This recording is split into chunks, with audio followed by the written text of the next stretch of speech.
Chaque année, à l'occasion des fêtes du 1er mai, plus de 400 000 spectateurs assistent aux 24 heures motonautiques de Rouen.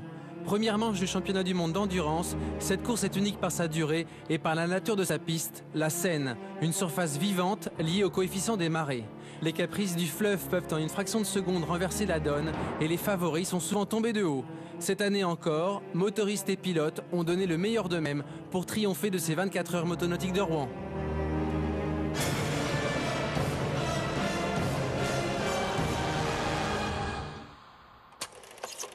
C'est le 30 avril 64 qu'est donné le premier départ de cette course de légende. À l'origine, c'est sur bateau à fond plat et en contreplaqué que s'est lancé les pilotes.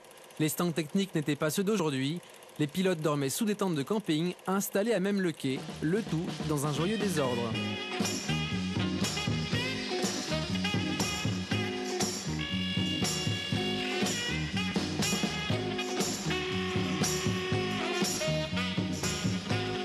Aujourd'hui, c'est plus de 25 bateaux d'assistance et 600 bénévoles qui travaillent au bon déroulement de cette épreuve labellisée Championnat du monde. Angleterre, Norvège, Portugal, plus de 10 nationalités sont représentées. Un seul élément qui n'est pas changé en 44 ans, le circuit. La course se joue sur la Seine, 3 km 600 le long des rives de l'île Lacroix pour les bateaux de catégorie 2 et 3, les plus puissants. Un second parcours, plus long de 200 mètres, est réservé aux bateaux de classe 1.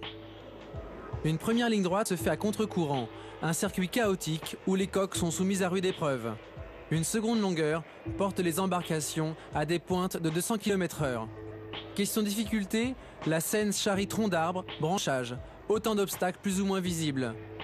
Enfin, toutes les 6 heures, les renverses de marée créent d'importantes turbulences sur le plan d'eau. C'est l'instant de tous les dangers où les pilotes risquent de plonger leur bateau sous les remous. À la moindre faute, c'est le choc.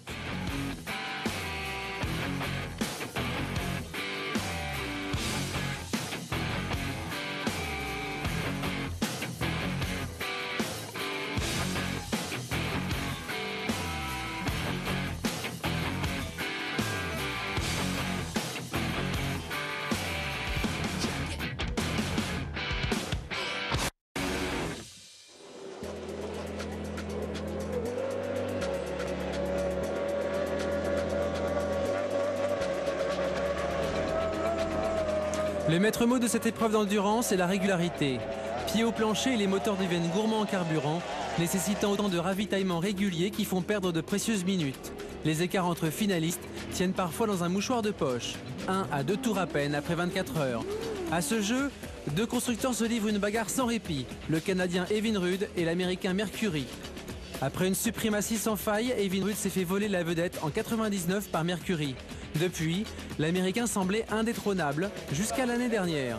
Fort de son nouveau moteur E-Tech, Evinrude rafle la mise à la surprise de tous. Pour cette 44e édition, les cartes étaient redistribuées. Evinrude-Mercury, un duel au sommet.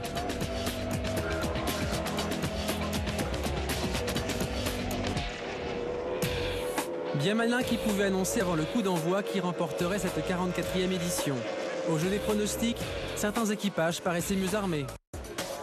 A noter les 2 autres bateaux du team, également sur moteur Evinrude, ce qui nourrit les espoirs du team manager Jimmy Rover. L'année dernière, pour nous, c'était un peu l'inconnu. On ne savait pas du tout où on allait. Hein. On disait c'était partir et finir. Puis bon, et en fait, il s'est réalisé qu'on est parti, on a fini et dans de très bonnes conditions, puisque premier, deuxième. Donc maintenant, on connaît parfaitement le potentiel mécanique. Donc on va pouvoir cette année jouer un peu plus l'attaque. Autres prétendants à la couronne, Christophe Boyard, Xavier Savin et Cédric Deguine, nouveaux venus dans le team. Tous 3 bénéficiaient d'un bateau tout neuf sur moteur Mercury. L'an passé, leur Kata s'était envolé en pleine nuit à plus de 200 km/h. L'année dernière, ça s'est arrêté un petit peu trop vite, à 1 h du matin, avec un accident assez grave pour Nicolas. Donc cette année, c'est d'au moins terminer la course et d'être au moins sur le podium si on arrive à terminer cette course. Comment va Nicolas? Nicolas va très bien, il a encore quelques douleurs physiques. Il est un petit peu encore chez le kiné de temps en temps, mais ça va très bien. De son côté, le team numéro 16 sur Mercury, vainqueur des 8 heures d'Augusto, l'autre grande épreuve d'endurance, espérait aussi remporter cette édition. L'an passé, Marc Rouag, Jean-Pierre Bersou, Dominique et Jean-Baptiste Thomas avaient dû abandonner pour un problème sur la coque après 7 heures de course, alors qu'ils avaient plus de 30 tours d'avance sur le second.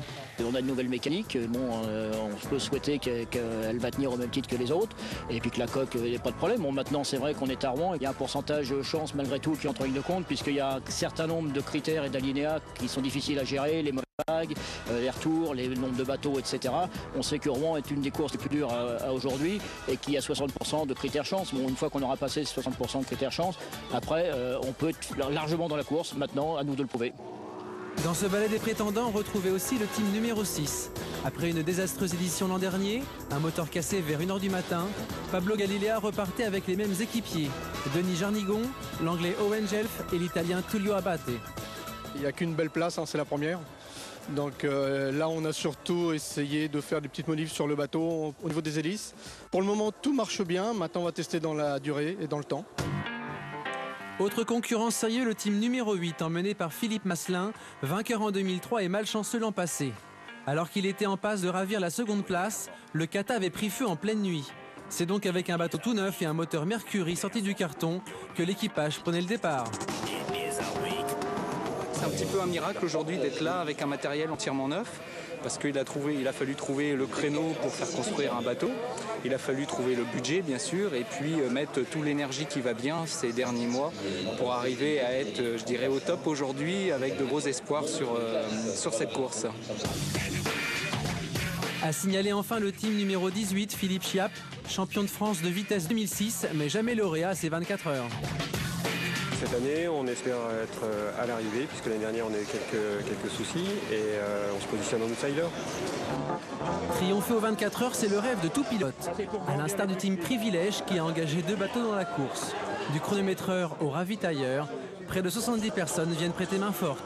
Préparer les coques, convaincre les sponsors, l'épreuve nécessite près d'1 an de travail. Nous voici au cœur du quartier général des opérations. Nous sommes encore à plusieurs mois de la course, mais les équipes sont déjà à pied d'œuvre. Ce podium, elles en rêvent depuis 13 ans. On n'a jamais été très brillant aux 24 heures.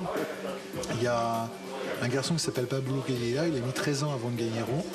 Donc je me dis que 13 ans c'est la bonne année, donc ça devrait le faire. Samedi, il y a une mise à l'eau prévue pour baptiser un peu le bateau, voir son comportement, comme il était entièrement déponté et refait. Et puis surtout, rodage moteur pour les 24. Étape incontournable à quelques jours de la compétition, le test grandeur nature sur la Seine. Il s'agit de vérifier chaque réglage et les autres concurrents sont déjà à pied d'œuvre. Passage obligatoire pour participer aux 24 heures, le test d'immersion. Un moment redouté par Thierry Catelin. L'année dernière, son kata avait violemment heurté le plan d'eau. On a fait le petit bain à Noël. Je préfère le faire à la piscine qu'en Seine, c'est beaucoup plus désagréable. Lundi 30 avril, c'est le jour J. Dans moins d'1 heure, les bateaux s'élanceront sur le circuit. Les équipes ont pris possession des stands, les mécanos peaufinent le moindre détail. «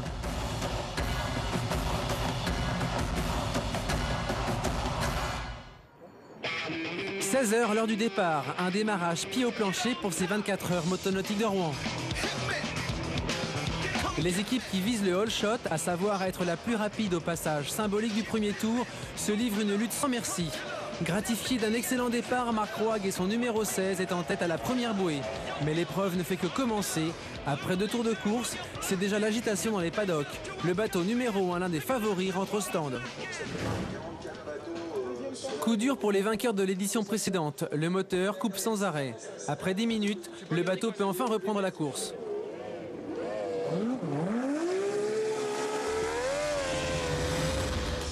Retour également à quai pour le bateau le plus rapide au premier tour. Les ennuis commencent. Dès le départ, dans le premier tour, quand je fais le shot, j'ai la goupille qui a cédé de ma bulle. Mais à la bouée tout à l'heure, c'est très agité quand on arrive à la bouée des VIP. Et là, il y a eu un trou et je pense qu'à ce moment-là, j'ai dû perdre une partie du capot. Mais si, le mec qui est chez Viltar, il me l'a montré sur le ponton. Enfournement en série, En vol spectaculaire, les pilotes ont le plus grand mal à tenir leur bolide sur les vagues. Le plan d'eau est devenu totalement instable, conséquence d'un début de course très rapide. Les vedettes d'assistance sont occupées à remorquer les accidentés. Et dans le parc à bateaux, on peut dire que c'est l'effervescence. Devant l'hécatombe, la course est neutralisée pour garantir la sécurité. Le team Privilège n'en sort pas indemne. À 2 reprises, le numéro 21 enfourne violemment. La bulle du cockpit éclate et blesse sérieusement son pilote.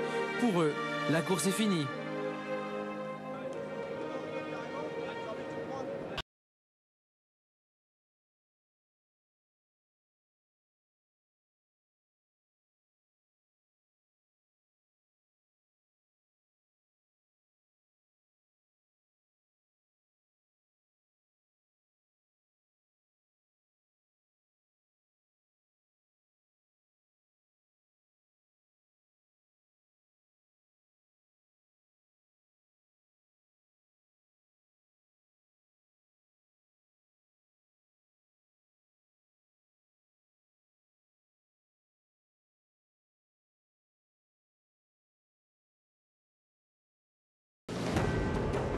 Une heure après le départ, nouveau coup dur pour le numéro 1. Cette fois-ci, c'est l'embase, un élément essentiel qui sert de transmission entre le moteur et l'hélice qui vient de casser. La pièce est rapidement changée, il reprend la course. Mais 4 heures plus tard, la nouvelle embase casse à nouveau. Retour au stand, le bateau vient rejoindre les 2 autres engagés par l'écurie et réparés pour des trous dans la coque. L'ambiance est tendue, le rêve du doublé à ces 24 heures s'envole peu à peu.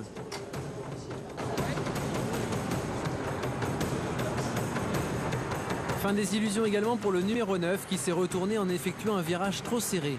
Le pilote en sort sans une égratignure, mais très choqué. Un début de course mouvementé pour ses 44e 24 heures. Là, tout le monde prend ses marques, chacun a déjà fait au moins un relais. Et puis les tactiques pour la nuit ainsi qu'au petit jour commencent à se mettre en place. On s'aperçoit que Rouen, c'est celui qui est le plus régulier, qui ne sort pas de l'eau, qui fait ses petits ronds dans l'eau, qui gagne. Au petit matin, s'il faut aller vite, on a les moyens d'aller vite. La nuit s'installe sur les 24 heures. Le début de course mouvementée laisse place à la guerre des nerfs. Les équipes s'observent. En l'absence de repères visuels, les concurrents pilotent au jugé en fonction de ce qu'ils ressentent avec le bateau et du coup osent davantage.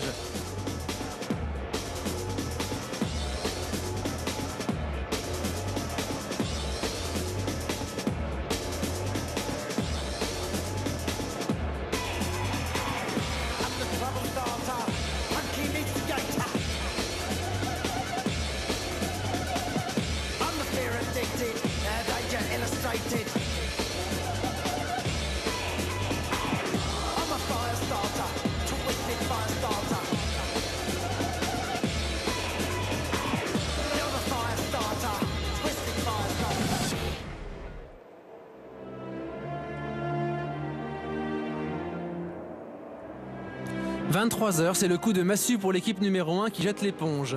Une 3e embase vient de casser. Pour Christophe Larigot, il faut se rendre à l'évidence. Alors que le 16 avait fini par rattraper son retard, il est de retour au stand. Un problème de trim signalé, c'est la pompe hydraulique qui gère la position du bateau sur l'eau, une pièce essentielle, un vrai coup dur. Une équipe là-bas, au plein là-bas. Qu'est-ce que c'est que cette clé? La clé appliquée, elle est où là? Et comme un problème ne vient jamais seul, les pilotes viennent d'écoper de 5 tours de pénalité pour une manœuvre dangereuse. Chaque tour perdu sera très difficile à rattraper. Mais 30 minutes plus tard, le bateau est victime d'une collision avec un autre concurrent. La coque est endommagée et nécessite près d'1 heure de réparation. La victoire s'éloigne définitivement pour le Team 16. Pendant ce temps, une lutte sans merci est livrée sur le plan d'eau. Un véritable ballet aquatique. 11, 18 et 6 sont au coude à coude.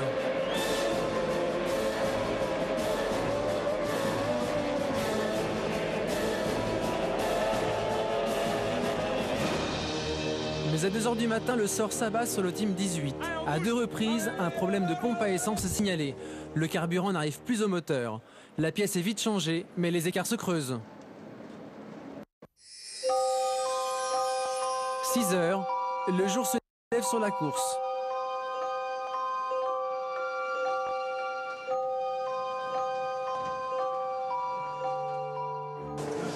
Malgré les 24 heures que dure la compétition, chaque minute compte.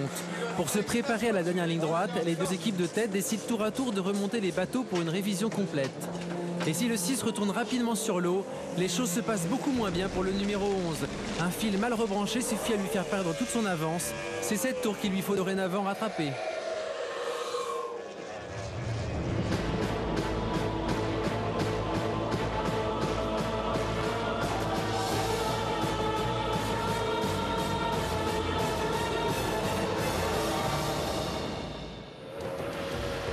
À plus de 120 km/h de moyenne, le bateau de Christophe Boyard grappille près de 20 secondes au tour à son concurrent direct, le numéro 6.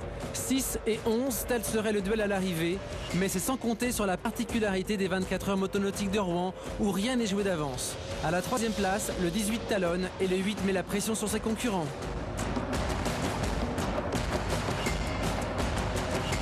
En fin de matinée, le 18 connaît à nouveau des problèmes de filtre à essence dans la nuit. Le rêve de finir premier s'envole. À présent, il s'agit de conserver au moins une marche sur le podium.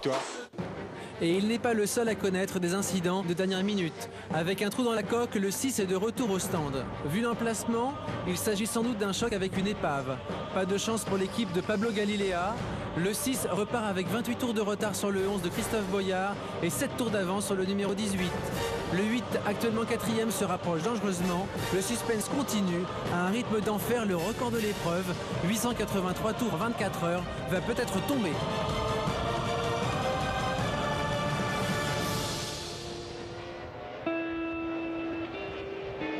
Après une course impeccable, l'impensable se produit. Le dracard numéro 18 tombe en panne sèche. Une vedette d'assistance le ramène au ravitaillement. L'équipe est sous le choc.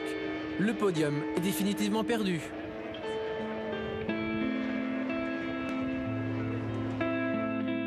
Dans le stand du numéro 8, 4e au classement, Philippe Masselin n'en revient pas. Avec les problèmes du 18, il vient de mettre enfin un pied sur le podium après avoir talonné les premières places. Et le classement restera inchangé. À 16h, le numéro 11 passe la ligne d'arrivée et remporte cette 44e édition.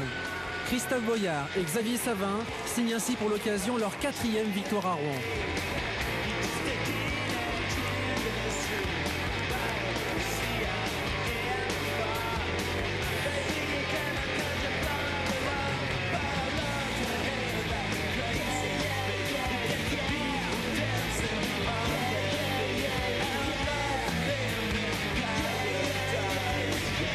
Heureux dénouement pour cette équipe qui avait connu un terrible accident en 2006.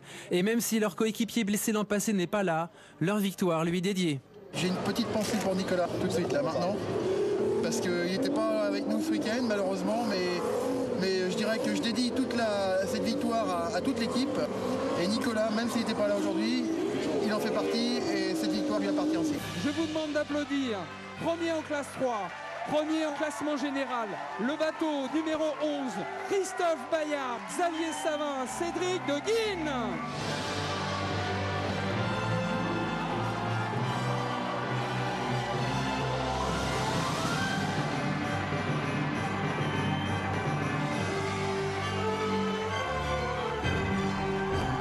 J'appelle Pablo Galilea, Tulio Albat et Denis Jarnigon et Jeff Owen. J'appelle le team numéro 8, Philippe Masselin, Thierry Rochard, Jean-Marie Guélan et Arnaud Gallard.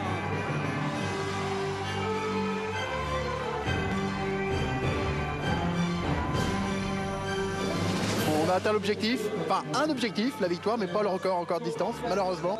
Juste à côté, très peu. Mais on sera là l'année prochaine pour remettre.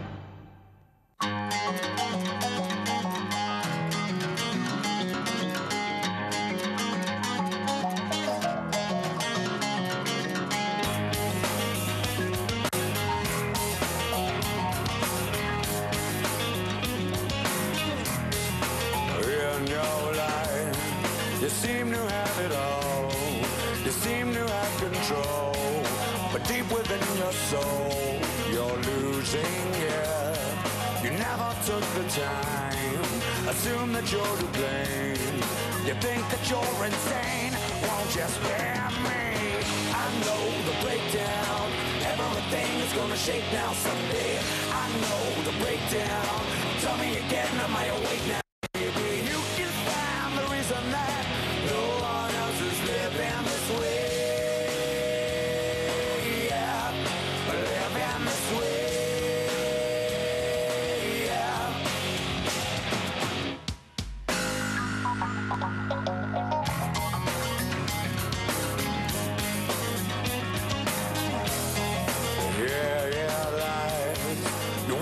built around the faces of a clown. Voices in your head think there's 4 blocks down. But in this unity, they just stand the need. So you better check yourself before you check out. I know the breakdown. Everything is gonna shake now someday. I know the breakdown. Tell me again, am I awake now? Maybe you can find the reason that no one else is living this way. Yeah, living this way.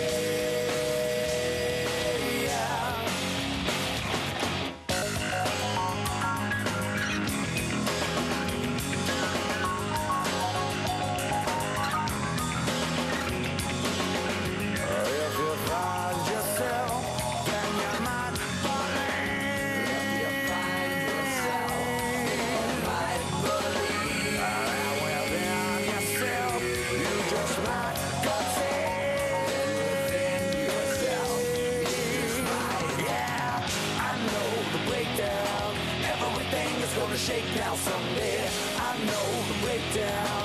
Tell me again, am I awake now? Maybe you can find the reason that no one else is living this way.